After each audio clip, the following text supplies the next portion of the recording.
Salam sejahtera untuk kita semua. Pelajaran Sekolah Sahabat dengan tema utama pada hari-hari terakhir ini, pekabaran Kitab Ibrani. Pelajaran ke-11, Yesus penulis dan penyempurna iman kita. Rabu 9 Maret, karena iman Rahab dan lainnya. Bacalah Ibrani 11 ayat 31 dan Yosua 2 ayat 9-11. Mengapa Rahab, seorang pelacur kafir, termasuk dalam ayat tentang tokoh-tokoh suci Alkitabiah ini? Rahab mungkin adalah tokoh yang paling tidak terduga yang kita temukan dalam Ibrani 11. Rahab adalah salah satu dari dua wanita yang disebutkan namanya. Dia adalah yang ke-10 dalam daftar. Yang pertama adalah nenek moyang dan bapak bangsa Israel, dan masing-masing dianggap benar. Ketika kita tiba padanya, kita menemukan bahwa dia bukan hanya seorang wanita, tetapi juga seorang pelacur non-Yahudi. Hal yang paling mengejutkan adalah dia juga menjadi pusat tematik dan klimaks dari pasal ini. Daftar ini diatur dengan cara yang unik. Setiap kali dimulai dengan penggunaan frase "karena iman" yang berulang. Pola dasarnya adalah karena iman si ini dan si itu melakukan hal ini dan hal itu, atau karena iman hal ini dan hal itu terjadi pada si ini dan si itu. Pola berulang ini meningkatkan harapan pembaca untuk mendengar pernyataan klimaks bahwa karena iman Yosua memimpin orang-orang ke tanah perjanjian. Tapi bukan itu yang dikatakan ayat ini. Sebaliknya, Yosua dilewatkan dan pelacur itu menggantikannya. Setelah penyebutan Rahab, pola pengulangan tiba-tiba berakhir dengan apakah lagi yang harus aku sebut? Kemudian, Paulus dengan cepat mendaftarkan beberapa nama dan peristiwa yang tidak dia jelaskan secara rinci. Perbuatan iman Rahab adalah bahwa dia mendengar, percaya, dan taat meskipun dia tidak melihat. Dia tidak melihat tula-tula di Mesir, atau pembebasan di Laut Merah, atau air mengalir dari batu, atau roti turun dari sorga, namun dia percaya.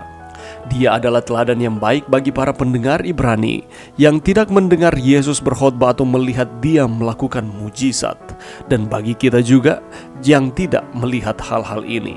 Rahab adalah seorang pelacur yang tinggal di tembok Yeriko. Dia menyembunyikan dua mata-mata Israel yang dikirim untuk memeriksa pertahanan kota itu. Karena kebaikannya kepada mereka dan pernyataan keyakinannya kepada Tuhan, mata-mata itu berjanji bahwa nyawa Rahab dan keluarganya akan selamat ketika serangan itu datang ke Yeriko. Paulus kemudian melanjutkan dengan daftar kesulitan yang dihadapi banyak orang. Frase tidak mau menerima pembebasan menyiratkan bahwa mereka memiliki kemungkinan untuk melarikan diri, tetapi memilih untuk tidak melakukannya karena pandangan mereka tertuju pada upah dari Allah. Meskipun kita tidak melihat satupun dari hal-hal ini terjadi, penciptaan 6 hari, keluaran, atau salib Kristus, mengapa kita memiliki begitu banyak alasan baik untuk percaya bahwa itu terjadi? Pelajaran yang bisa kita dapatkan pada saat ini. Siapakah Rahab ini sehingga Rahab ini diperhitungkan sebagai seorang yang memiliki iman yang luar biasa kepada Tuhan? Rahab adalah perempuan sundal yang tinggal di kota Yeriko. Kota Yeriko ini adalah kota yang dikutuk oleh Yosua sehingga seisi kota itu dihancurkan Tuhan. Perempuan sundal atau perempuan tunasusila adalah perempuan yang najis untuk diselamatkan ataupun ditolong dan diubah kehidupannya oleh karena kehidupannya jauh daripada Tuhan. Namun berbeda dengan Rahab dan keluarganya, mereka beroleh kasih karunia dari Tuhan karena tindakan imannya adalah bukti bahwa ia berpihak kepada Tuhan. Ceritanya adalah ketika kedua pengintai suruhan Yosua memerintahkan Rahab mengikat tali kermisi merah di jendela rumahnya, ia taat melakukannya. Selalu ada upah untuk ketaatan. Rahab dan keluarganya pada akhirnya diselamatkan ketika kota Yeriko hancur. Allah memberikan keselamatan kepada Rahab dan juga isi keluarganya oleh karena Tuhan tidak pernah memandang bulu terhadap orang-orang yang ia berikan kemurahannya, orang-orang yang setia kepadanya.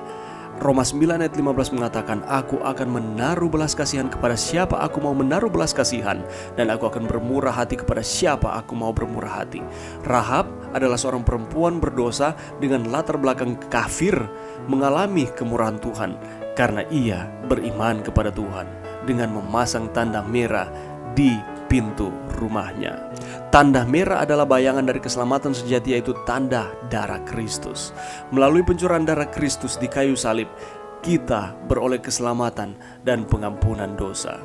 Karena ia bersedia menyembunyikan 2 orang pengintai utusan Yosua dan imannya kepada Tuhan Israel pada waktu itu, walaupun ia bukan berasal dari bangsa Yahudi, Alkitab pun mencatat Rahab sebagai salah satu saksi iman. Itulah sebabnya di dalam Ibrani 11 ayat 31, karena iman maka Rahab perempuan sundal itu tidak turut binasa bersama-sama dengan orang-orang durhaka, karena ia telah menyambut pengintai-pengintai itu dengan baik. Dan masih banyak lagi contoh pahlawan iman di dalam Ibrani pasal 11 yang tidak dijelaskan satu persatu, dan lewat cerita mereka kita dapat mengetahui bahwa mereka beriman kepada Tuhan. Mari kita terus beriman kepada Tuhan di dalam kehidupan kita, sama seperti Rahab, Gideon, Barak, Simson, Yefta, Daud, Samuel, dan nabi-nabi yang lain, karena Allah mengasihi kita. Mari berdoa. Terima kasih Tuhan atas firman-Mu pada saat ini. Bantu kami Tuhan untuk kami terus memelihara iman kami kepada Tuhan.